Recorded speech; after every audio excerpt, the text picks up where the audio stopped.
ప్రభు అయినటువంటి యేసుక్రీస్తు నామంలో ఈ యొక్క ఆదివారపు ఆరాధనను యూట్యూబ్ ఛానల్ ద్వారా వీక్షిస్తున్న మీ అందరికీ కూడా మా ప్రత్యేకమైన వందనాలు తెలియజేస్తున్నాం. ఈ యొక్క ఆదివారపు ఆరాధనను మనము ప్రార్థన చేసుకొని ప్రారంభించుకుందాం. మహోన్నతుడ, మహిమగల దేవ, మీకు వందనాలు తండ్రి, స్తోత్రాలు తండ్రి. పరిశుద్ధుడైన దేవ, మా రక్షణకర్త అయిన దేవ, మీకు స్తుతులు తండ్రి. ప్రభా, ఈ యొక్క ఆదివారపు ఆరాధన ప్రభా అయా మీరు మాకు తోడుగా ఉండి మమ్మల్ని మీరు నడిపిస్తారని మేము నమ్ముచున్నాం తండ్రి. ప్రభా, మా అందరిలో ఏక మనస్సు ఏక ఆత్మను కలగచేయండి. మీ వాక్యం ద్వారా ప్రభా మీరు మాతో సూటిగా స్పష్టంగా మాట్లాడమని బ్రతిమలాడుకుంటున్నాము తండ్రి. మా యొక్క హృదయ ధ్యానము మీ మీద ఉంచులాగా ప్రభా సహాయం చేయండి. పాటల ద్వారా ప్రభా మీరు మహిమపరచబడతారని మేము నమ్ముచున్నాం తండ్రి. ఆ రీతిగా ప్రభా మీరు మమ్మల్ని వాడుకుంటారని ప్రభా ఈ యొక్క యూట్యూబ్ ఛానల్ ద్వారా ప్రభా ఎందరైతే మీ యొక్క వాక్యమును వింటున్నారో, ఈ యొక్క ఆదివారపు ఆరాధనలో పాల్గొంటున్నారో వారందరి జీవితాల్లో ప్రభా ఈ యొక్క ఆదివారపు ఆరాధన మహిమకరంగాను ప్రభా దీవెనకరంగా ఉండడానికి సహాయం చేస్తారని నమ్ముచు నజరేయుడైన యేసుక్రీస్తు నామములో అడిగి వేడుకుంటున్నాము తండ్రి. ఆమేన్. దేవుని పరిశుద్ధ నామమునకు మహిమ కలుగును గాక. మన ఈ ఆరాధనలో భాగంగా మన పాటల పుస్తకంలో నుంచి 19వ పాట అయినటువంటి పరిశుద్ధ పరిశుద్ధ పరిశుద్ధ ప్రభువ వరదూతలైన నిన్ను వర్ణింపగలరని పాటను పాడుకుంటుంది మనం అర్థం. ఎందుకంటే ఆయన పరిశుద్ధుడు పరిశుద్ధుడు పరిశుద్ధుడని కోటాను కోట్ల దేవదూతల చేత పొగడబడుచున్న తండ్రిని మానవులైన మనము కూడా ఆయన్ని పొగడుచు పాడుట ఎంతో ధన్యకరము. మనందరం కలిసి సంఘం అంతా కూడా పరిశుద్ధ పరిశుద్ధ పాటని పాడుకొని దేవుని నామాన్ని మహింపరుచుకుందాం. పరిశుద్ధ పరిశుద్ధ పరిశుద్ధ ప్రభువా వరదూతలైన నిన్ వర్ణింపగలరా, వరదూతలైన నిన్ వరదూతలైన నిన్ వరదూతలైన నిన్ వర్ణింపగలరా.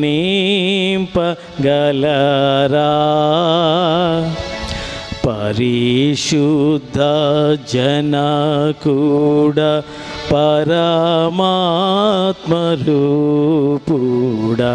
పరిశుద్ధ జనకుడ పరమాత్మరూపుడ, నిరూపమా బలబుద్ధి నీతి ప్రభావా, నిరూపమా బలబుద్ధి నిరూపమా బలబుద్ధి నిరూపమా బలబుద్ధి నీతి ప్రభావా. పరిశుద్ధ తనయుడ నరరూపధారుడ, పరిశుద్ధ తనయుడ నరరూపధారుడ,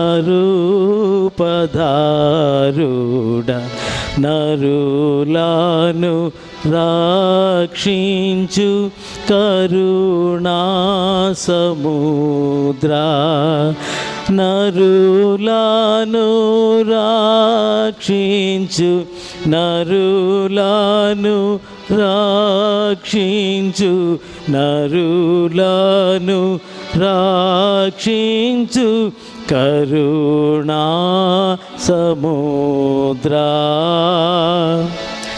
పరిశుద్ధ మగునాత్మ వరములెడునాత్మ,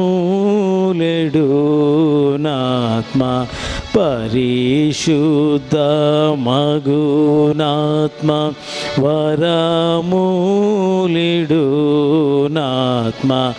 పరమానంద ప్రేమ భక్తులకిడుమా, పరమానంద ప్రేమ పరమానంద ప్రేమ పరమానంద ప్రేమ భక్తులకిడుమా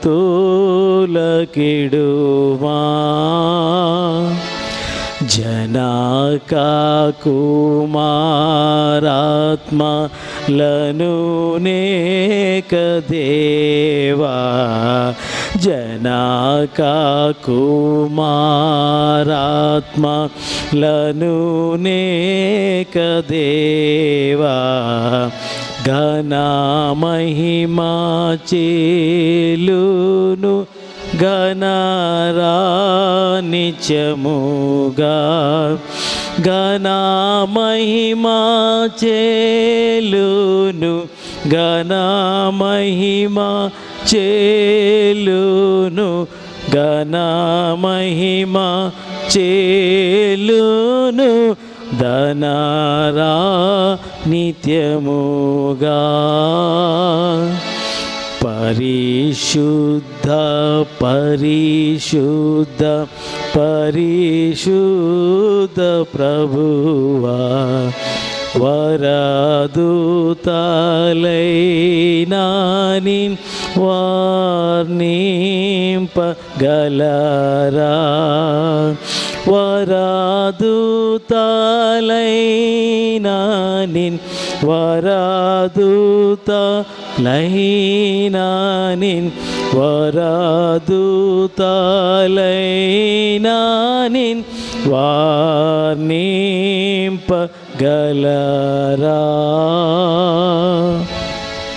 హల్లెలూయా, ప్రైజ్ గాడ్. ఉత్తర ప్రత్యుత్తరములుగా కీర్తన 65ను మనం చదువుకుందాం. కీర్తన 65. దేవా, సియోనులో మౌనంగా నుండుట నీకు స్తుతి చెల్లించుటయే. నీకు మొక్కుబడి చెల్లింపవలసి ఉన్నది. ప్రార్థన ఆలకించువాడా, సర్వశరీరులు నీ యొద్దకు వచ్చెదరు. నా మీద మోపబడిన దోషములు భరింపజాలనివి. మా అతిక్రమముల నిమిత్తము నీవే ప్రాయశ్చిత్తము చేయుదువు. నీ ఆవరణములలో నివసించినట్లు నీవు ఏర్పరచుకొని చేర్చుకొనివాడు ధన్యుడు. నీ పరిశుద్ధ ఆలయము చేత, నీ మందిరములోని మేలు చేత మేము తృప్తి పొందెదము. మాకు రక్షణకర్తవైన దేవా, భూదిగంతముల నివాసులందరికీ, దూర సముద్రము మీదనున్న వారికి ఆశ్రమైన వాడా, నీవు నీతిని బట్టి భీకర క్రియల చేత మాకు ఉత్తరమిచ్చుచున్నావు. బలమునే నడికట్టుగా కట్టుకొనిన వాడై తన శక్తి చేత పర్వతమును స్థిరపరచువాడు ఆయనే. ఆయనే సముద్రముల ఘోషను, వాటి తరంగముల ఘోషను అణుచువాడు. జనముల అల్లరిని చల్లార్చువాడు. నీ సూచక్రియలను చూచి దిగంత నివాసులను భయపడుదురు. ఉదయ సాయంత్రముల ఉత్పత్తులను నీవు సంతోషభరితములుగా చేయుచున్నావు. నీవు భూమిని దర్శించి దాన్ని తడుపుచున్నావు. దానికి మహదైశ్వర్యమును కలగజేయుచున్నావు. దేవుని నది నీళ్లతో నిండి ఉన్నది. నీవు భూమిని అట్లు సిద్ధపరిచిన తరువాత వారికి ధాన్యము దయచేయుచున్నావు.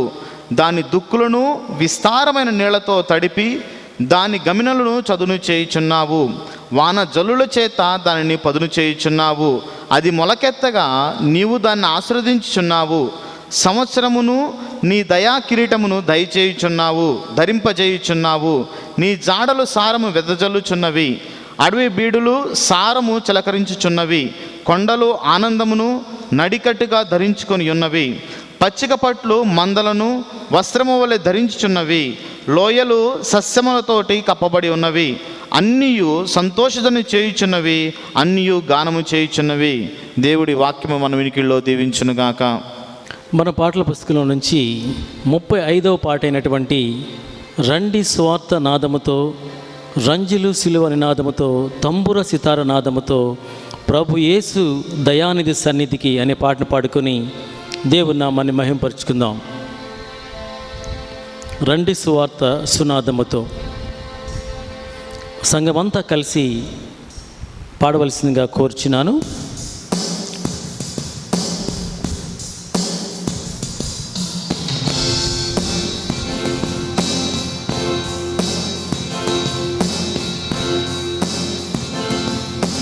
రండి సువార్త సునాదముతో, రంజిలు సిలువని నాదముతో, తంబుర సితార నాదముతో, ప్రభు యేసు దయానిధి సన్నిధికి, ప్రభు యేసు దయానిధి సన్నిధికి రండి సువార్త సునాదముతో, రంజిలు సిలువని నాదముతో, తంబుర సితార నాదముతో, ప్రభు యేసు దయానిధి సన్నిధికి, ప్రభు యేసు దయానిధి సన్నిధికి. ఏసే మానవ జాతి వికాసం, ఏసే మానవ నీతి విలాసం, ఏసే పతిత పావన నామం, భాసుర క్రైస్తవ శుభనామం. రండి సువార్త సునాదముతో, రంజిలు సిలువని నాదముతో, తంబుర సితార నాదముతో, ప్రభు యేసు దయానిధి సన్నిధికి, ప్రభు యేసు దయానిధి సన్నిధికి. ఏసే దేవుని ప్రేమ స్వరూపం, ఏసే సర్వేశ్వర ప్రతిరూపం, ఏసే ప్రజాపతి పరమేశం, ఆశ్రిత జనముల సుఖవాసం.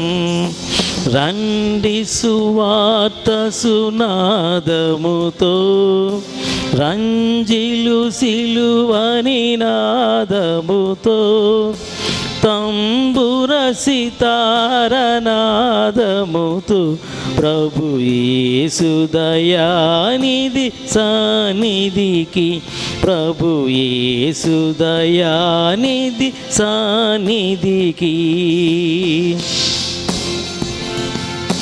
ఏసే సిలువను మోసిన దైవం, ఏసే ఆత్మల శాశ్వత జీవం, ఏసే క్షమాపణ అధికారం, దాసుల ప్రార్థన సహకారం. రండి సువార్త సునాదముతో, రంజిలు సిలువని నాదముతో, తాంబూర సితార నాదముతో, ప్రభు యేసు దయానిధి సన్నిధికి, ప్రభు యేసు దయానిధి సన్నిధికి. ఏసే సంగములో మన కాంతి, ఏసే హృదయములో ఘన శాంతి, ఏసే కుటుంబ జీవన జ్యోతి, పసిపాపలది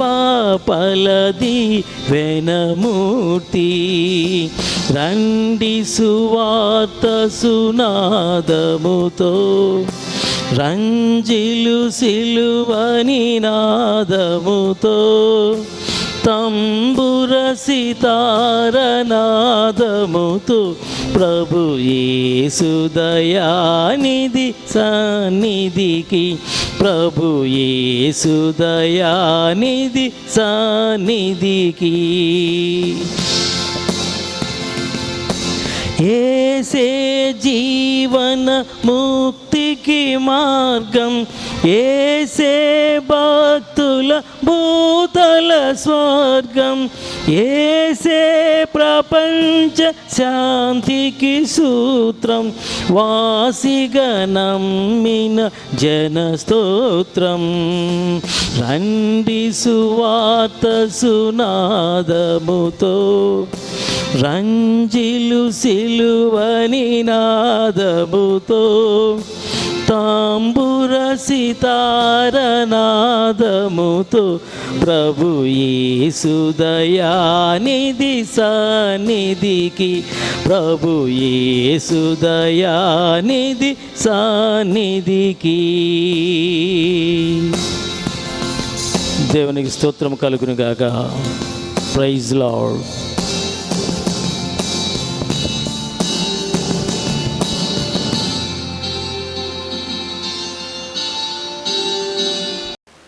ఈరోజు వాక్యం కొరకు సిద్ధపాటు చేయబడినటువంటి లేఖన భాగము తిమోతికి రాసినటువంటి మొదటి పత్రిక 5వ అధ్యాయము 17వ వచనం నుంచి 25 వరకు మనం చదువుకుందాం.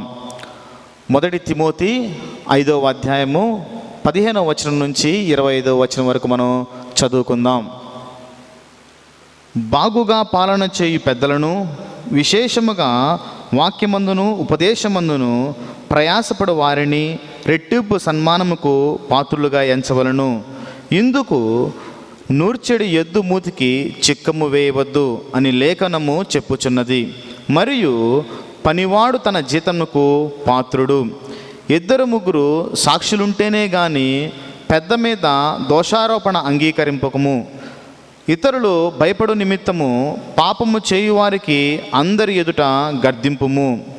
విరోధము బుద్ధితో నైనను పక్షపాతమునో నైనను ఏమియూ చేయక నేను చెప్పిన ఈ సంగతులను గైకొనవలనని దేవుని ఎదుటను క్రీస్తు ఎదుటను ఏర్పరచబడిన దేవదూతల ఎదుటను నీకు ఆనపెట్టుచున్నాను. త్వరపడి ఎవని మీదనైనను హస్త నిక్షేపణ చేయకము. పరుల పాపములో పాలివాడవై ఉండకము.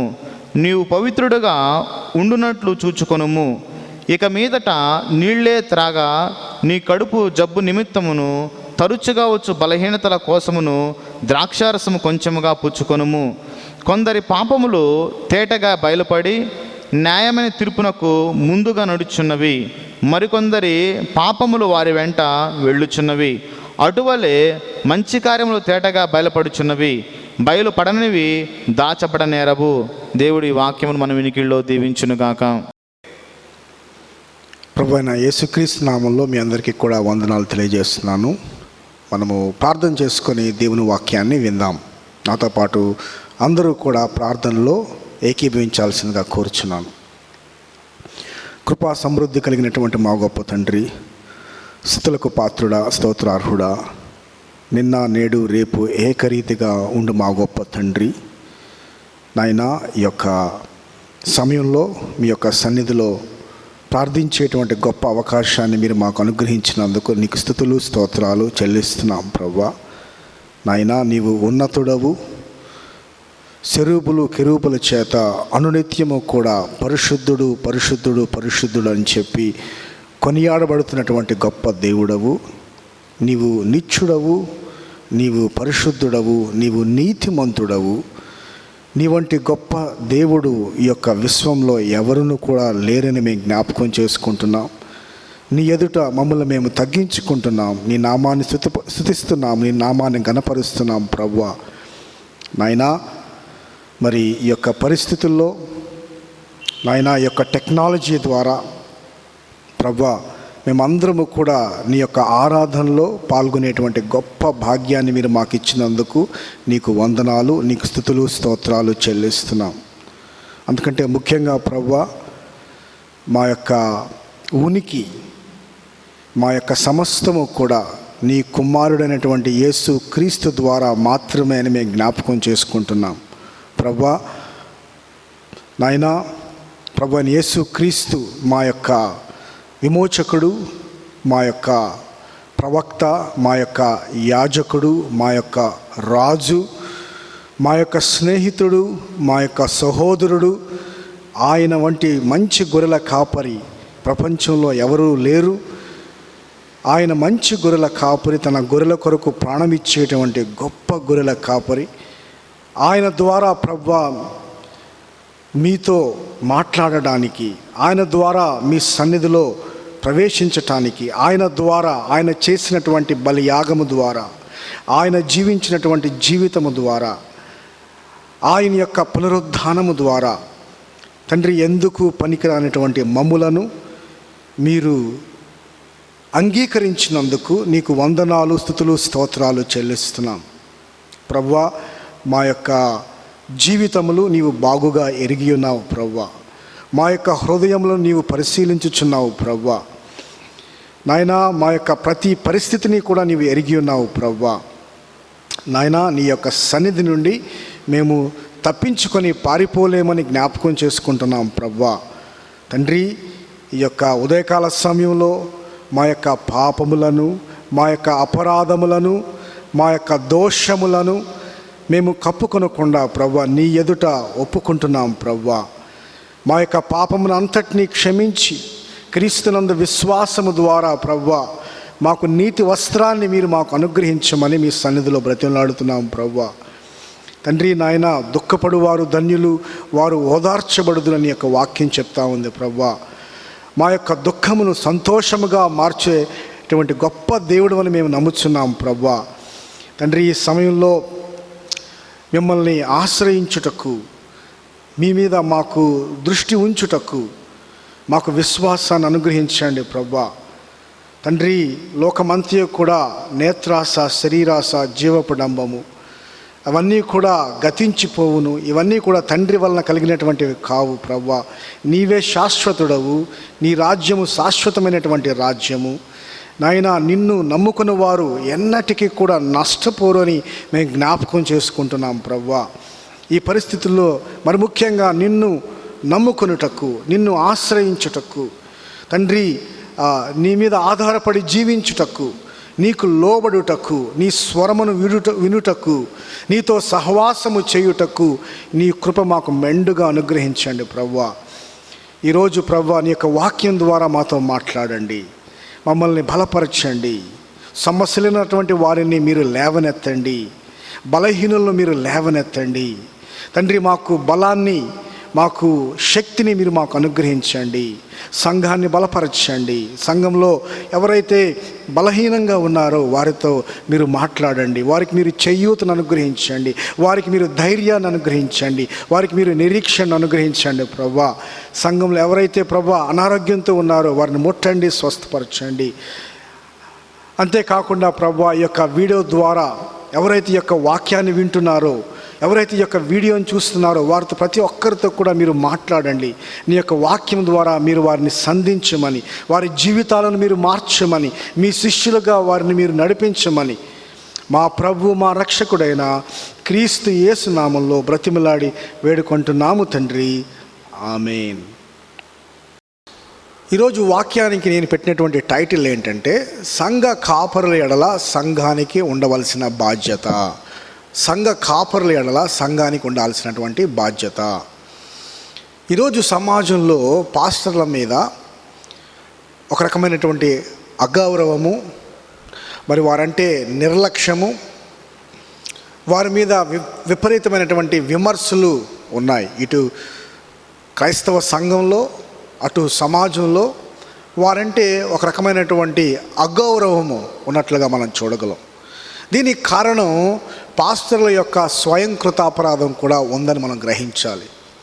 ఎందుకంటే అనేక మంది కాపరులు రక్షణ లేకుండా, మారుమనస్సు లేకుండా పరిచర్యలోకి రావడం వలన, దేవుని యొక్క పిలుపును అందుకోకుండా, సంఘం చేత నిర్ధారించబడకుండా, ఎవరికి కూడా జవాబుదారుగా ఉండాల్సినటువంటి అవసరం లేదు అనేటువంటి అవగాహన ఉండటం వలన, సరైనటువంటి సాక్ష్యము సమాజంలో లేకపోవటం వలన, నైతిక విలువలు లేకపోవటం వలన ఈరోజు సంఘ కాపరుల మీద ఒక రకమైనటువంటి అగౌరవము నెలకొన్నట్లుగా మనం చూడగలం. ఇది చాలా విచారకరమైనటువంటి విషయం. ప్రజలు వారి దగ్గర నుంచి ఏదైతే ఆశిస్తున్నారో వారి అంచనాలకు అనుగుణంగా జీవించలేనటువంటి పరిస్థితి. అయితే ఇలాంటి పరిస్థితుల్లో దేవుని వాక్యం కాపరులను, విపరీతంగా ప్రయాసపడేటువంటి సంఘ పెద్దలను రెట్టింపు సన్మానానికి పాత్రలుగా ఎంచవలెను అని చెప్పి దేవుని వాక్యం చెప్తా ఉంది. ఇక ఉదయకాల సమయంలో 4 విషయాలు మీతో పాటు పంచుకోవాలని ఆశపడుతున్నాను. మొట్టమొదటిగా సంఘము అందరిది, రెండవదిగా సంఘ పెద్దలు అంటే ఎవరు, మూడవదిగా కాపరుల కష్టార్జితం, వారి యొక్క ప్రయాస, నాలుగవదిగా కాపరుల ఎడల సంఘానికి ఉండాల్సినటువంటి బాధ్యత, సంఘ బాధ్యత. మొట్టమొదటిగా సంఘం అందరిది. 1 తిమోతి రాసిన పత్రిక 5వ అధ్యాయం 1 వచనాల్లో మనం చూసినప్పుడు అక్కడ అపోస్తలుడైనటువంటి పౌలు వృద్ధుల గురించి మాట్లాడుతున్నాడు, యవనస్తుల గురించి మాట్లాడుతున్నాడు, యవన స్త్రీల గురించి మాట్లాడుతున్నాడు, వృద్ధ స్త్రీల గురించి మాట్లాడుతున్నాడు, అనాథలైనటువంటి విధవరాండ్ర గురించి మాట్లాడుతున్నాడు. At the same time 1 Timothy 6వ అధ్యాయము ఆ యొక్క 1 వచనాల్లో మనం చూసినప్పుడు ఆయన దాసుల గురించి మాట్లాడుతున్నాడు, యజమానుల గురించి మాట్లాడుతున్నాడు. సంఘం అనేటువంటిది అందరిది అనేటువంటి విషయాన్ని మనం జ్ఞాపకం చేసుకోవాలి. నూతన నిబంధనలు ఎక్కడా కూడా యూదులకి ఒక సంఘం, అన్యులకు ఒక సంఘం, యజమానులకు ఒక సంఘం, లేకపోతే దాసులకు మరొక సంఘం అనేటువంటిది లేదు. గలతీయులకు రాసిన పత్రికలో అపోస్తలుడైనటువంటి పౌలు ఏమంటున్నాడంటే, నీవు యూదుడైనను, నీవు గ్రీసు దేశస్థుడైనను, నీవు బానిసవైనను, నీవు యజమానుడవైనను, నీవు స్త్రీ అయినా పురుషుడైనా సరే క్రీస్తు యేసునందు నీవు మనందరం కూడా ఒక్కళము, మనందరం కూడా ఒకటి అనేటువంటి విషయాన్ని ఆయన చాలా స్పష్టంగా తెలియజేస్తూ ఉన్నాడు. కానీ ఈరోజు అనేకమైనటువంటి సంఘాలు కుల ప్రాతిపదిక మీద కట్టబడటము, కుల ప్రాతిపదిక మీద విడిపోవటం చూస్తే చాలా ఆశ్చర్యకరంగా ఉంది. ఇది చాలా విచారకరమైనటువంటి విషయము. ఇది దేవుని దృష్టికి ఎంత మాత్రము కూడా అంగీకారము కానటువంటి విషయం అని చెప్పి మనం జ్ఞాపకం చేసుకోవాలి. దేవుని చిత్తానికి ఇది వ్యతిరేకమైనది. రెండవదిగా సంఘము యొక్క ప్రధానమైనటువంటి బాధ్యత ఏంటంటే, సంఘంలో ఎవరైతే బలహీనంగా ఉన్నారో వారి యొక్క భౌతికమైనటువంటి అవసరాలను కూడా సంఘము తీర్చవలసినటువంటి బాధ్యత ఉన్నది అనేటువంటి విషయాన్ని మనం జ్ఞాపకం చేసుకోవాలి. 1 తిమోతి 5వ అధ్యాయము 3వ వచనంలో చూసినప్పుడు అనాథలైనటువంటి విధవరాండ్రను సన్మానించుమని చెప్పి ఇక్కడ పౌలు తిమోతికి చెప్తున్నాడు.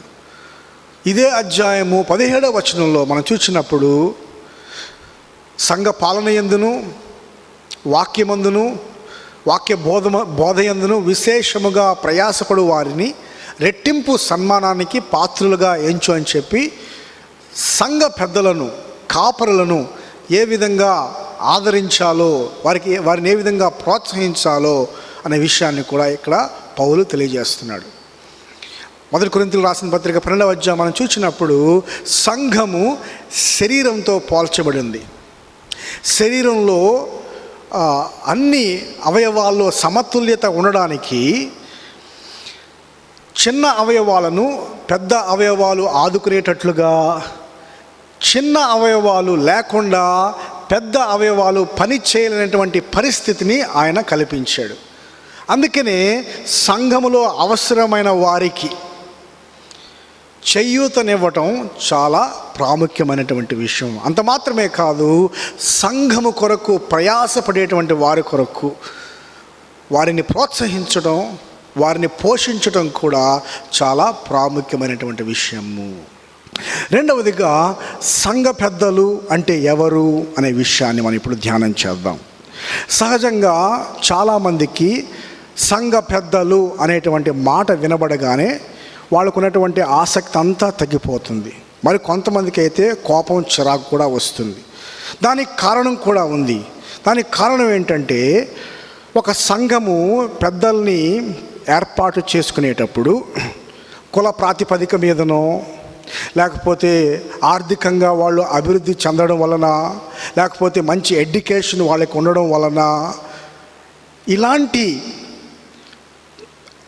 క్వాలిఫికేషన్స్ని బట్టి వాళ్ళు మరి వాళ్ళని సంఘ పెద్దలుగా నియమించటం జరగటం వలన, అంత మాత్రమే కాదు, సంఘాల్లో మరి కమిటీలుగా ఏర్పడి ఆర్థిక అవకతవకలకు పాల్పడటం వలన, అనైతికంగా జీవించటం వలన, మరి నైతిక పరమైనటువంటి విలువలు లేకపోవటం వలన, అసభ్యంగా ప్రవర్తించటం వలన చాలామందికి సంఘ పెద్దలు అనగానే కొంతమందికి విపరీతమైనటువంటి కోపం, మరి కొంతమందికి విపరీతమైనటువంటి చిరాకు, మరి కొంతమందికి సంఘం అంటే పూర్తిగా ఆసక్తి లేనటువంటి పరిస్థితి ఈ రోజుల్లో నెలకొని ఉన్నది. అయితే ఒక ముఖ్యమైనటువంటి విషయాన్ని మనం గమనించాలి. కొన్ని సంఘాల్లో సంఘ పెద్దలు సరైన వారు కాదు కాబట్టి అసలు సంఘ పెద్దలు అనేటువంటి వారిని లేకుండా చేద్దాం అనేటువంటిది అజ్ఞానం. ఉదాహరణకు, ఒక తండ్రి తప్పు చేశాడు అనుకోండి, ప్రపంచంలో ఉన్నటువంటి తండ్రులందరినీ కూడా మనం తొలగిద్దాం అని అనుకోవటం కరెక్టేనా? ఒకవేళ ఒక తల్లి తప్పు చేసింది అనుకోండి, సరిగ్గా జీవించలేదనుకోండి, కనుక ప్రపంచంలో ఉన్నటువంటి తల్లులందరినీ కూడా మనం తొలగిద్దాం అనేటువంటి అవగాహన కలిగి ఉండటం కరెక్టేనా? కాదు. అలాగే కొన్ని సంఘాల్లో సంఘ పెద్దలు దేవుని వాక్యానికి అనుగుణంగా జీవించినంత మాత్రాన సంఘ పెద్దలు అనేటువంటి విషయాన్ని విస్మరించకూడదు అని మీకు నేను జ్ఞాపకం చేస్తున్నాను. ఎందుకంటే మనం చూడాల్సింది ఆ డినామినేషన్ని ఈ డినామినేషన్ని కాదు, కానీ మనం చూడాల్సింది దేవుని యొక్క వాక్యాన్ని. దేవుని యొక్క వాక్యం చెప్తే దానికి లోబడాలి, దేవుని యొక్క వాక్యం చెప్తే దానికి మనము శిరస వహించాలి. మీకు ఈ సంగతి తెలుసో తెలీదో కానీ బైబిల్లో పెద్దలు అనేటువంటి మాట 203 సార్లు రాయబడింది. అయితే ఈ యొక్క మాట అన్నిసార్లు ఒకే రకంగా ఉపయోగించబడలేదు. కొన్ని సందర్భాల్లో కొన్ని విధాలుగా ఈ యొక్క మాట యొక్క అర్థాన్ని మనం అర్థం చేసుకోగలం. ముఖ్యంగా నూతన నిబంధనలు మనం చూచినప్పుడు, సువార్తల్లో మనం చూచినప్పుడు, సమాజ మందిరపు పెద్దలు యేసు ప్రభు వారిని అవమానించినట్లుగా, దూషించినట్లుగా, ఆయన్ని విమర్శించినట్లుగా మనం చూడగలం. కనుక పెద్దలు అన్ని పరిస్థితుల్లో కూడా సరిగ్గా ప్రవర్తించినట్లు లేదు అని మనం ఇక్కడ అర్థం చేసుకోగలం. అయితే అపోస్తల కార్యములో ఆదిమ సంఘము ఆవిర్భవించబడిన తర్వాత అపోస్తలైనటువంటి పౌలు, బర్నబా ఇద్దరూ కూడా మిషనరీలుగా వాళ్ళు పంపించబడిన తర్వాత అపోస్తల కార్యములు 14వ అధ్యాయం మనం చూసినప్పుడు 23వ వచనంలో వాళ్ళు ప్రతి సంఘములో పెద్దలను ఏర్పరిచి అనేటువంటి మాటను మనం చూడగలుగుతున్నాం. అంత మాత్రమే కాదు, తీతుకు రాసినటువంటి పత్రిక 1వ అధ్యాయము 5వ వచనంలో మనం చూసినప్పుడు, నేను నీకు ఆజ్ఞాపించిన ప్రకారము నీవు లోపముగా ఉన్న వాటిని దిద్ది ప్రతి పట్టణములోనూ పెద్దలను నియమించు నిమిత్తము నిన్ను క్రేతులో విడిచిపెట్టాను అనేటువంటి మాటను ఇక్కడ మనం చూడగలం. ప్రతి సంఘమునకు కూడా పెద్దలు ఉండాలి అనేటువంటిది దేవుని యొక్క చిత్తము, ఇది దేవుని యొక్క ప్రణాళిక. అయితే ఈ పెద్దలు ఎవరు, ఏ ప్రాతిపదిక మీద వాళ్ళను సంఘ పెద్దలుగా నిర్ణయించాలి అనేటువంటి విషయాన్ని మనం ఇప్పుడు స్టడీ చేద్దాం. పెద్ద అనేటువంటి మాట ప్రెస్బుటెరోస్ అనేటువంటి గ్రీకు పదం నుంచి ట్రాన్స్లేట్ చేయబడింది. ఇదే పదాన్ని కింగ్ జేమ్స్ వర్షన్లో బిషప్ అని ట్రాన్స్లేట్ చేశారు.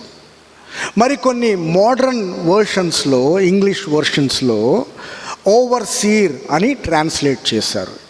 ఓవర్సీర్ అని అంటే పైనుంచి చూచువాడు, విచారణ చేయువాడు అని అర్థం. ఇదే పెద్దల గురించి 1 పేతురు 5వ అధ్యాయము 1వ వచనంలో చూసినప్పుడు పేతురు తన్ను తాను ఏ విధంగా సంబోధించుకుంటున్నాడంటే, తోటి పెద్దను అయినటువంటి నేను అని చెప్పి ఆయన సంబోధించుకుంటున్నాడు. నెక్స్ట్ వచనంలో మనం చూసినప్పుడు 5వ అధ్యాయము 2వ వచనంలో చూసినప్పుడు దేవుని మందను కాయుడి అనేటువంటి మాటను మనం చూస్తున్నాం. మందను కాయుడి అని అంటే గ్రీకు భాషలో దాని అర్థం ఏంటంటే కాపరి వలె మందను కాయుడి అని అంటున్నాడు అనమాట. కాపరి అనగానే మరి అది పొయ్యమనేటో అనేటువంటి గ్రీకు పదం నుంచి ట్రాన్స్లేట్ చేయబడింది. కాపరి మందను కాయాలి, పోషించాలి, దానికి కావలసినటువంటి సమస్త విధమైనటువంటి పోషణ అనుగ్రహించాలి. ఇది కాపరి యొక్క బాధ్యత. ఈ నూతన నిబంధనలో ఉన్నటువంటి ఈ యొక్క పదాలన్నింటినీ కూడా మనం స్టడీ చేసినప్పుడు ఒకే బాధ్యత గురించి పలు రకాల పదాలు వాడినట్లుగా మనం చూస్తున్నాం. ఆ బాధ్యత ఏంటంటే సంఘమును నడిపించుట, సంఘమును కాయుట, సంఘమును విచారించుట, సంఘమును పోషించుట, ఆధ్యాత్మికంగా వారిని నడిపించుట. ఈ బాధ్యత కొరకు రకరకాలైనటువంటి పర్యాయ పదాలను వాడినట్లుగా మనం చూడగలుగుతున్నాం. కనుక పెద్దలు వేరు, కాపరులు వేరు, బిషప్పులు వేరు అని మనం అర్థం చేసుకోకూడదు. కాపరి యొక్క బాధ్యతే పెద్ద యొక్క బాధ్యత, పెద్ద యొక్క బాధ్యతే బిషప్ యొక్క బాధ్యత. కాపరే పాస్టరు, పాస్టరే పెద్ద, పెద్దే బిషప్. ఈ యొక్క 3 పదాల యొక్క అర్థం ఒకటే.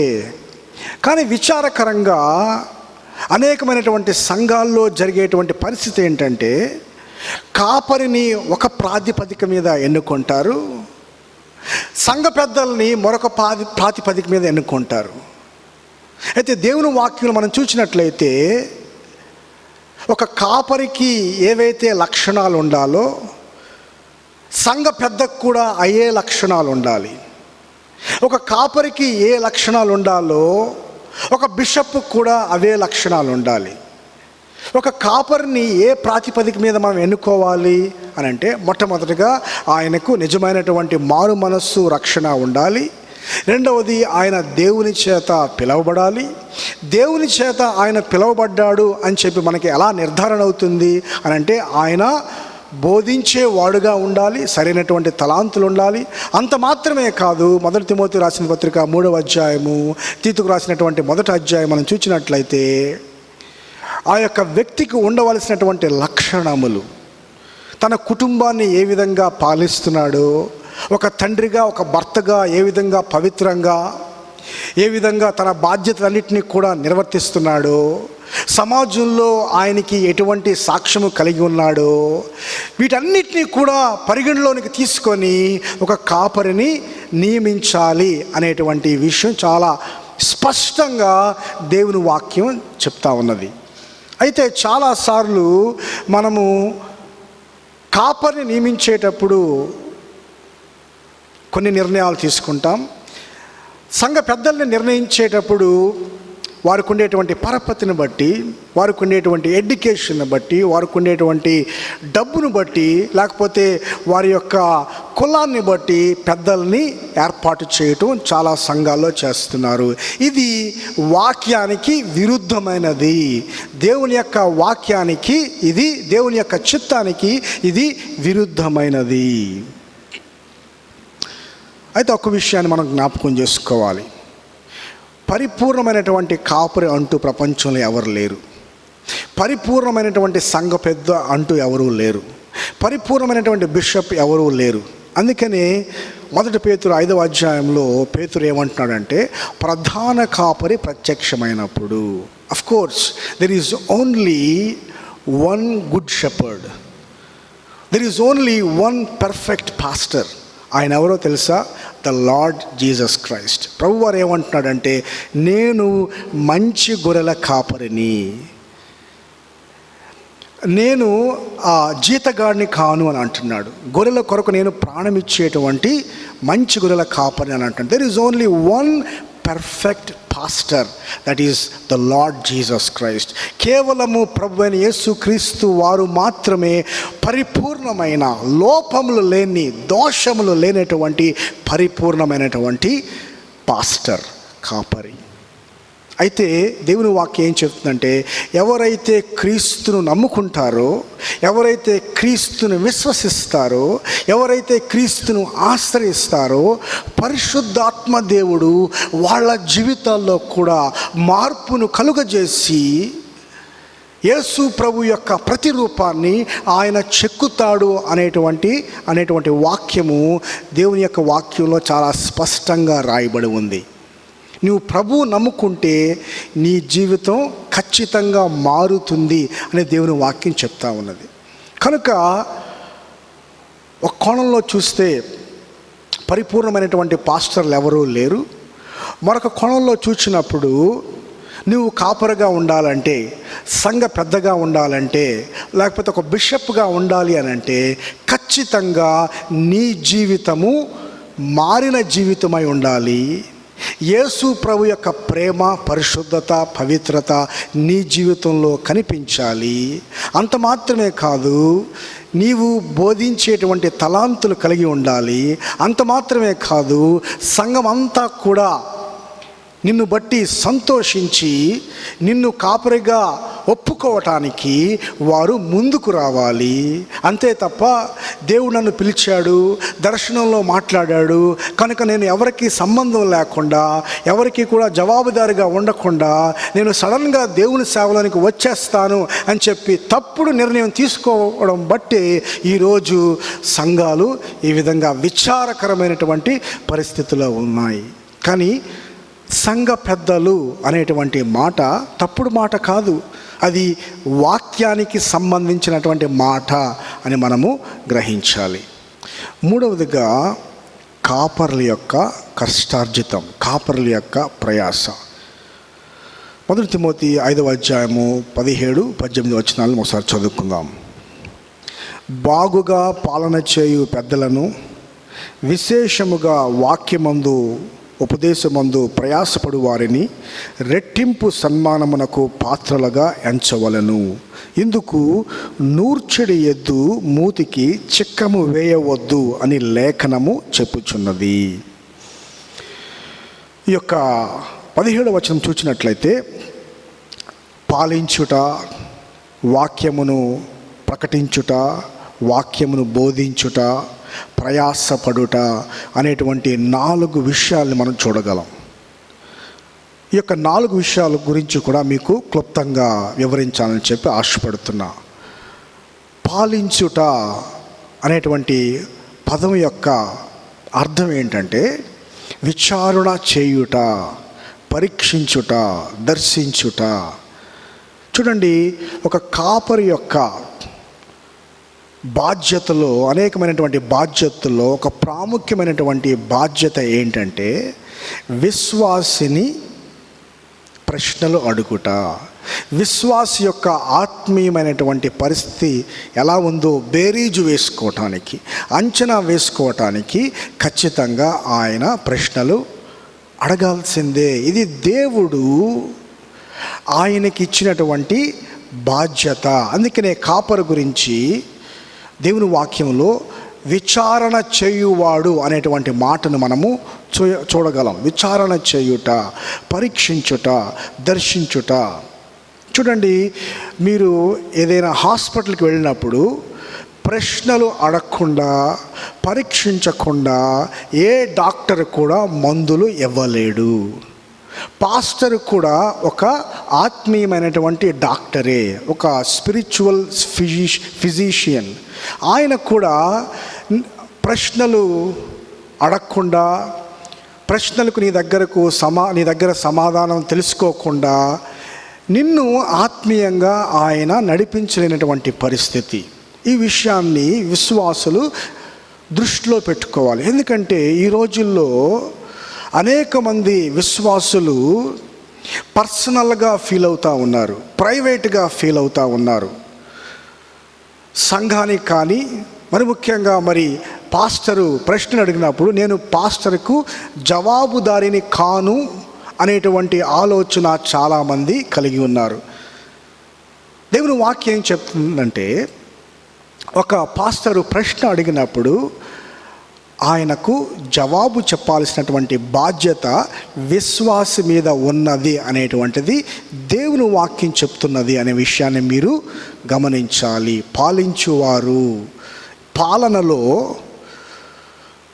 ప్రశ్నించుట, విచారణ చేయుట అనేటువంటిది చాలా ప్రాముఖ్యమైనటువంటి విషయం అని చెప్పి మనం జ్ఞాపకం చేసుకోవాలి. అలాగే వాక్యమును ప్రకటించుట. ఎందుకంటే పౌలు ఏమంటున్నాడంటే, విశేషముగా వాక్యమును బోధయందును ప్రయాసపడు వారిని రెట్టింపు సన్మానానికి పాత్రులుగా ఎంచుకొని అని అంటున్నాడు. వాక్యమును ప్రకటించుట అనేటువంటి అంశాన్ని ఇక్కడ మనం చూసినట్లయితే చూడండి, వాక్య ప్రకటన వేరు, వాక్యాన్ని బోధించటం వేరు. వాక్యాన్ని ప్రకటించటం అంటే వాక్యాన్ని అపోస్తలులు ఏ విధంగా అయితే ఆ యొక్క వీధుల్లోనికి వెళ్ళి ఆ యొక్క సువార్తను ప్రకటించారో ఆ విధంగా వాక్యాన్ని ప్రకటించటం, దేవుని వాక్యాన్ని దేవుని యొక్క మెసేజ్గా తెలియచేయటం. అందుకనే పౌలు 2 కొరింథీయులకు రాసిన పత్రిక 5వ అధ్యాయంలో ఆయన ఏమంటాడంటే, మేము క్రీస్తు రాయబారులం అని అంటాడు. రాయబారులు చేయాల్సినటువంటి పని ఏంటంటే, రాయబారులు తమ సొంత వాక్యాన్ని చెప్పడానికి వీలు లేదు, కానీ రాయబారులు రాజుగారు చెప్పినటువంటి వాక్యాన్ని చెప్పటమే వాళ్ళ యొక్క ప్రధాన బాధ్యత, వాళ్ళ యొక్క కర్తవ్యం. తర్వాత ఈ వచనం మనం చూసినప్పుడు వాక్యమందును ఉపదేశమందును ప్రయాసపడు వారిని అని చెప్పి ఇక్కడ పౌలు చెప్తున్నట్లుగా మనం చూస్తున్నాం. ఇక్కడ వాక్యం ప్రకటించడానికి, వాక్యాన్ని బోధించడానికి మధ్య ఉన్నటువంటి తేడాను మనం గమనించాలి.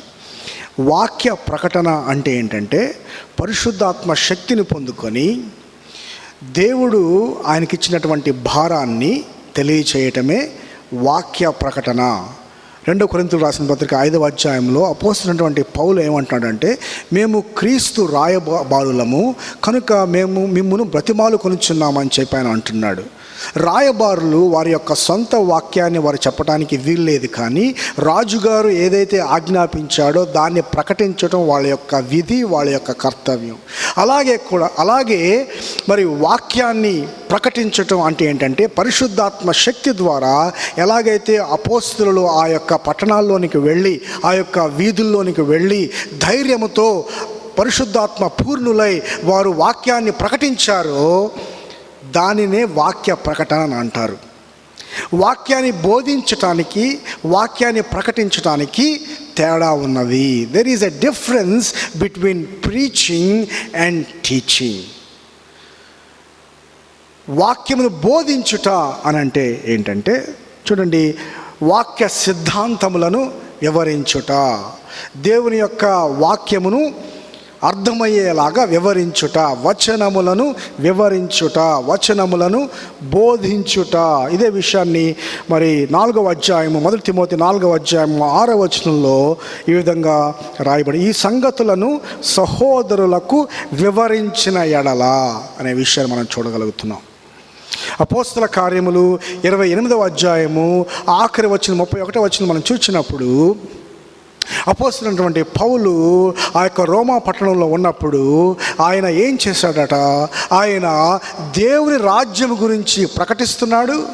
అంత మాత్రమే కాదు, యేసు క్రీస్తును గూర్చి ఆయన బోధిస్తున్నాడు, రాజ్యముల గురించి ప్రకటిస్తున్నాడు, యేసు క్రీస్తుని గురించి బోధిస్తున్నాడు. అపోస్తలుడైనటువంటి పౌలు ఇక్కడ 1 తిమోతి 5వ అధ్యాయము 17వ వచనంలో ఆయన ఏమంటున్నాడంటే, బాగుగా పాలన చేయు పెద్దలను, విశేషముగా వాక్యమందును ఉపదేశమందును ప్రయాసపడు వారిని రెట్టింపు సన్మానమునకు పాత్రులుగా ఎంచవలెను అని చెప్పి ఆయన అంటున్నాడు. కొన్ని సంఘాల్లో పాలించేటువంటి పెద్దలు, వాక్యం చెప్పేటువంటి పెద్దలు అనేటువంటి డిస్టింక్షన్ ఉంటుంది. ముఖ్యంగా ప్రెస్బిటేరియన్ డినామినేషన్లో వాళ్లకు 2 రకాల పెద్దలు ఉంటారు. వాళ్ళని ఏమంటారంటే ruling elders and teaching elders అని అంటారు. అయితే ఈ యొక్క వాక్యాన్ని మనం చూసినప్పుడు ప్రతి పెద్ద కూడా సంఘాన్ని పాలించడానికి సిద్ధంగా ఉండాలి అని, అంటే విచారణ చేయడానికి, దర్శించడానికి, వారికి ఆత్మీయమైనటువంటి స్థైర్యాన్ని నింపడానికి ఆయన సిద్ధంగా ఉండాలి. దేవుని వాక్యంతో వారిని ప్రోత్సహించడానికి సిద్ధంగా ఉండాలి. అంత మాత్రమే కాదు, పుల్పిట్ మీద నుండి అనంటే సంఘాన్ని దృష్టిలో పెట్టుకుని సంఘాన్ని ఉద్దేశించి వాక్యాన్ని బోధించేటువంటి తలాంతులు కూడా ఉండాలి. చూడండి, ఒక పాస్టర్ యొక్క ముఖ్యమైనటువంటి పని ఏంటంటే మూడు విషయాలు. ఒకటి ప్రార్థన చేయటం, రెండవది సంఘమునకు బోధించటం, మూడవది విశ్వాసులను ప్రోత్సహించటము, వారిని శిష్యత్వములోనికి నడిపించటము. ఈ 3 ప్రధాన బాధ్యతలు. అందుకనే అపోస్తల కార్యంలో మనం చూసినప్పుడు అపోస్తలులు మరి వారి యొక్క బాధ్యతలను విస్మరించి సంఘానికి ఆహారాన్ని డిస్ట్రిబ్యూట్ చేయడంలో ఎక్కువ సమయం అయిపోవడాన్ని బట్టి వాళ్ళు ఆ యొక్క సంఘంలో కొంతమంది మరి పరిచారకులను ఏర్పాటు చేసుకున్నట్లుగా మనం చూస్తున్నాం. కాపరి యొక్క ప్రధానమైనటువంటి బాధ్యత ఏంటంటే ప్రార్థన చేయటం, దేవునితో సహవాసంలో గడపటం, తన యొక్క ఆత్మ కొరకు సంఘములో ఉన్నటువంటి విశ్వాసుల యొక్క ఆత్మల కొరకు ప్రార్థన చేయటం చాలా ప్రాముఖ్యమైనటువంటి పని. తర్వాత మరి వాక్య సిద్ధపాటు, తర్వాత మరి ఆ యొక్క సమస్యల్లో ఉండేటువంటి, శోధనలో ఉండేటువంటి ఆర్థికపరమైన, మరి ముఖ్యంగా ఆత్మీయపరమైన, మానసికపరమైనటువంటి సమస్యల్లో ఉండేటువంటి విశ్వాసులను, సంఘస్థులను ప్రోత్సహించి యేసు క్రీస్తు వైపు చూపించి యేసు క్రీస్తు యొక్క శిష్యులుగా విశ్వాసములో వాళ్ళని బలోపేతం చేయటమే కాపరి యొక్క ప్రధాన బాధ్యత. అనేక మంది కాపర్లు అటు ఇటు పరిగెడుతూ ఉంటారు, ఆ పని ఈ పని చేస్తూ ఉంటారు. చూడండి, అక్కడ మీటింగ్స్ ఉంటే అక్కడికి వెళ్ళటం, ఇక్కడ మీటింగ్స్ ఉంటే అక్కడికి వెళ్ళటం, అక్కడ వాక్యం చెప్పాలని ఇక్కడ వాక్యం చెప్పాలని చెప్పి దేవుడు ఇచ్చినటువంటి ప్రధాన బాధ్యతలను వారు నిర్లక్ష్యం చేస్తూ ఉంటారు. ఇది ఎన్నటికి కూడా తగదు. ఇది ఒక కాపరి ఎడల దేవుని చిత్తము కాదు. ఒకవేళ దేవుడిని ఇవాంజలిస్ట్గా పిలిస్తే నీవు అక్కడికి వెళ్ళి ఇక్కడికి వెళ్ళి దేవుని యొక్క సువార్తను ప్రకటించచ్చు. నీవు సువార్తికునిగా పిలిస్తే, అది కూడా సంఘం నిర్ధారిస్తే, అలాంటి అర్హతలు అలాంటి తలాంతులు ఉన్నాయని చెప్పి సంఘం నిర్ణయించి నిర్ధారిస్తే నువ్వు వెళ్ళి అక్కడికి ఇక్కడికి వెళ్ళి ఆ ప్రాంతానికి ఈ ప్రాంతానికి వెళ్ళి నీవు సువార్తను ప్రకటించవచ్చు. అయితే నీవు కాపరిగా పిలువబడితే, పాస్టర్గా పిలువబడితే నీ యొక్క ప్రధాన బాధ్యత ఏంటంటే ప్రార్థన చేయటం, వాక్యమును బోధించటము, సమస్యల్లో ఉన్నటువంటి వారికి కౌన్సిలింగ్ ఇవ్వటము, డిసైపుల్షిప్ చేయటము. ఇది నీ యొక్క ప్రధాన బాధ్యత అని నువ్వు జ్ఞాపకం చేసుకోవాలి. చివరిగా ప్రయాసపడుట అంటే అలసిపోవుట. చూడండి ఏమంటున్నాడు, ప్రయాసపడు వారిని, విశేషముగా పాలన చేయు పెద్దలను, వాక్యమందును ఉపదేశమందును ప్రయాసపడు వారిని అని అంటున్నాడు. ప్రయాసపడేటువంటి వాడు. అలసిపోవుట, ఈ యొక్క పదం యొక్క అర్థం ఏంటంటే అలసిపోవుట, కృంగిపోవుట, భారమును మొయ్యుట. ఇది నిరంతరమైనటువంటి శ్రమ అనేటువంటి అర్థం ఇచ్చేటువంటి మాటను ఇక్కడ వాడి ఉన్నారు. చాలామందికి పాస్టర్ అంటే చాలా రాంగ్ అభిప్రాయం ఉంది, తప్పుడు అభిప్రాయం ఉంది. ఏమంటారంటే చాలామంది పాస్టర్స్ ఏదో సండే మార్నింగ్ వచ్చేసి అలాగా ఒక స్పీచ్ ఇచ్చేసి సోమవారం నుంచి శనివారం వరకు ఖాళీగానే ఉంటారు కదా అని చెప్పి చాలామంది అనుకుంటారు. బహుశా అలాంటి కాపరులు ఉన్నారేమో. ఒక మిషనరీ గారు ఏమన్నారంటే, సోమరిపోతులైనటువంటి కాపరులు సంఘానికి శాపం అన్నాడు. Lazy pastors are a curse to the local church అని అన్నాడు. అలాంటి సోమరిపోతులైనటువంటి పాస్టర్లు ఉన్నారేమో. అయితే నిజముగా ప్రయాసపడి సంఘాన్ని పాలించేటువంటి విషయంలో, వాక్యాన్ని బోధించేటువంటి విషయంలో, వాక్యాన్ని ప్రకటించేటువంటి విషయంలో చూడండి, ప్రయాసపడి కష్టపడేటువంటి దైవజనుడి కొరకు దైవజనుడిని ప్రోత్సహించటం, సపోర్ట్ చేయటం సంఘం యొక్క ప్రధాన బాధ్యత. చూడండి, పాల్ వాషర్ అనేటువంటి దైవజనుడు ఏమన్నాడంటే, నిజంగా కష్టపడి ప్రయాసపడి దేవుని పిలుపును నిజంగా అందుకొని కష్టపడి పనిచేసేటువంటి పాస్టరు ఎలా ఉంటాడంట అంటే, ఆయన ఏమన్నాడంటే, వయసు తక్కువైన వృద్ధుల్లా కనిపిస్తాడు, వయసు ఎక్కువ ఉన్నవాళ్ళలా కనిపిస్తాడు, లేకపోతే ఎక్కువ కష్టపడి తొందరగా అయినా చనిపోతాడు అన్నాడు. ఏమన్నాడు?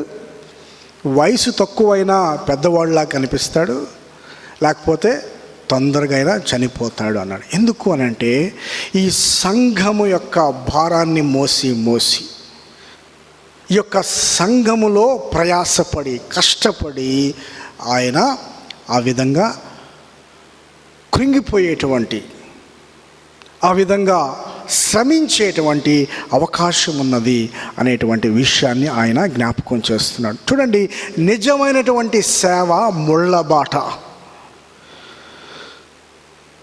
ఇటు ప్రజలను అనవసరంగా నొప్పించకుండా, అలాగని వాక్య విషయంలో రాజీ పడకుండా, కాంప్రమైజ్ అవ్వకుండా, అనేకమైనటువంటి విమర్శలను ఎదుర్కొంటూ, ఆర్థికపరమైన, ఆత్మీయపరమైన, మానసికపరమైన శోధనలను ఎదుర్కొంటూ, వాక్యాన్ని బోధించుటకు సిద్ధపడుతూ, ప్రార్థనలో సమయాన్ని గడుపుతూ, రేపు పొద్దున్న తీర్పు దినాన తన సంఘమునకు వచ్చినటువంటి ప్రతి వారి ఎడల, ప్రతి వారికి బదులుగా సమాధానం ఇవ్వటానికి దేవుని యొక్క మహిమ సింహాసనం ముందు నిల్చొని వాళ్ళ గురించి లెక్క అప్పజెప్పేటువంటి బాధ్యత కలిగినటువంటి నిజమైనటువంటి దేవుని సేవకుని గురించి ఒకసారి మీరు ఆలోచించండి. ఇది ఎంత కష్టమైనటువంటి బాధ్యత ఒకసారి మీరు ఆలోచించండి. ఎంత ప్రయాసతో కూడుకున్నదో ఒకసారి మీరు ఆలోచించండి. చూడండి, రోజంతా కష్టపడి పనిచేసేటువంటి కూలివాడు ఎంత కష్టపడతాడో, రోజంతా కష్టపడేటువంటి ఇంజనీరు ఎలాగైతే కష్టపడతాడో, రోజంతా పనిచేసేటువంటి ఒక డాక్టర్ ఎలాగైతే కష్టపడతాడో, అలాగే ప్రభు యొక్క పరిచర్యలో, ప్రార్థనలో, వాక్య సిద్ధపాటులో ప్రతిరోజు కూడా నిరంతరము శ్రమించేటువంటి సేవకుడిని, సంఘ కాపరిని పోషించటం, ప్రోత్సహించటం మన ప్రధాన బాధ్యత అనేటువంటి విషయాన్ని మనం మర్చిపోకూడదు. ప్రియమైన సహోదరి సహోదరుడా, నీ కాపరి గురించి నీవు ప్రార్థిస్తున్నావా? నీ కాపరిని ప్రోత్సహించి ఎన్నాళ్ళయింది? ఆయన ఎదుగుదల కొరకు నువ్వు ప్రార్థిస్తున్నావా? ఆయన ఆత్మీయంగా మరి గొప్ప శక్తి కలిగి దేవుని యొక్క పరిచర్యని చేయాలని చెప్పి నువ్వు ప్రార్థిస్తున్నావా? ఆయన పడిపోకుండా, సాతాను యొక్క శోధనలో పడిపోకుండా ఉండాలని చెప్పి నీవు ప్రార్థిస్తున్నావా? ఆయన ప్రయాసను నీవు గుర్తిస్తున్నావా? ఆఖరిగా, చివరిగా, నాలుగవది, సంఘము యొక్క బాధ్యత. కాపరుల ఎడల సంఘానికి ఉండాల్సినటువంటి బాధ్యత. ఇక్కడ పౌలు ఏమంటున్నాడంటే 18వ వచనంలో మనం చూసినట్లయితే, 17వ వచనం మనం చూసినట్లయితే, బాగుగా పాలన చేయు పెద్దలను విశేషముగా వాక్యమందును ఉపదేశమందును ప్రయాసపడు వారిని రెట్టింపు సన్మానమునకు పాత్రులనుగా ఎంచవలను. ఇందుకు నూర్చెడి ఎద్దు మూతికి చిక్కము వేయవద్దు అని లేఖనము చెప్పుచున్నది. వారిని, కష్టపడేటువంటి వారిని, సంఘం యొక్క పాలనలో, వాక్యం బోధించే విషయంలో, వాక్యాన్ని ప్రకటించేటువంటి విషయంలో ప్రయాసపడేటువంటి, విశేషముగా విపరీతంగా అదే తన జీవితము అని కష్టపడేటువంటి వారి ఎడల సంఘము ఎలాంటి దృక్పథం కలిగి ఉండాలి అని అంటే, మొట్టమొదటగా రెట్టింపు సన్మానాన్ని వారికి కలుగజేయండి. రెట్టింపు సన్మానానికి వారు పాత్రులు అని అంటున్నాడు. రెట్టింపు సన్మానము అంటే ఏంటి ఇక్కడ అని అంటే, సన్మానము అనేటువంటి పదముకి అర్థం ఏంటంటే, మొట్టమొదటిగా గౌరవము ఇచ్చుట, రెండవదిగా ఆర్థికంగా సహాయము చేయుట అనేటువంటి 2 అర్థాలు వచ్చేటువంటి పదం ఇక్కడ వాడబడింది.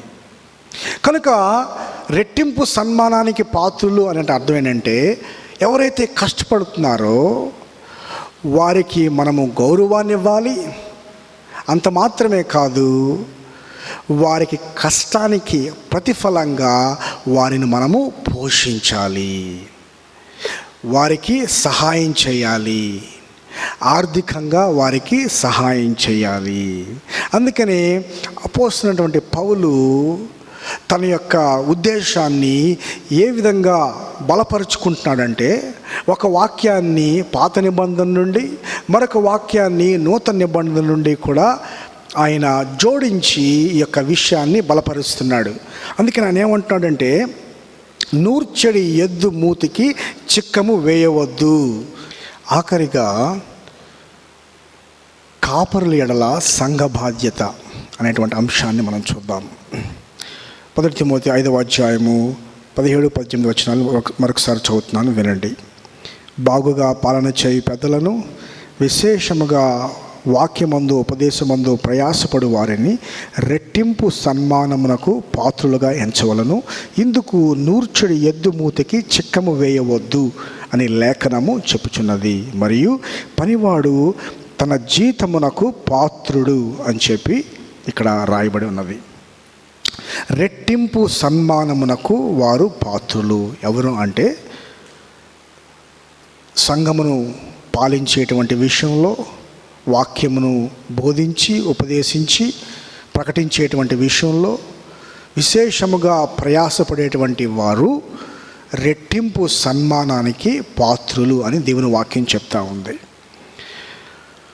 రెట్టింపు సన్మానము అని అంటే అర్థం ఏంటంటే, సన్మానము అనేటువంటి పదానికి 2 రకాల అర్థాలు ఉన్నాయి.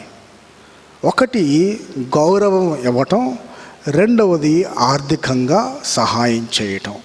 ఇక్కడ రెట్టింపు సన్మానానికి పాత్రులు అంటే అర్థం ఏంటంటే, ఎవరైతే విశేషంగా ప్రయాసపడుతున్నారో వారికి కేవలం గౌరవం ఇవ్వటం మాత్రమే కాకుండా వారిని ప్రోత్సహిస్తూ వారికి ఆర్థికపరమైనటువంటి సహాయము కూడా చెయ్యాలి అనేటువంటిది దేవుని వాక్యం ఇచ్చేటువంటి ఆజ్ఞ అనే విషయాన్ని మనము జ్ఞాపకం చేసుకోవాలి.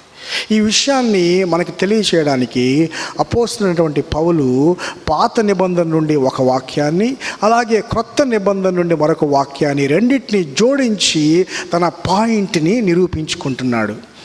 ఇక్కడ నూర్చెడి ఎద్దు మూతికి చిక్కము వేయవద్దు అనేటువంటి మాట ద్వితీయోపదేశకాండము 25వ అధ్యాయము 4వ వచనం నుంచి ఆయన తీసుకున్నాడు.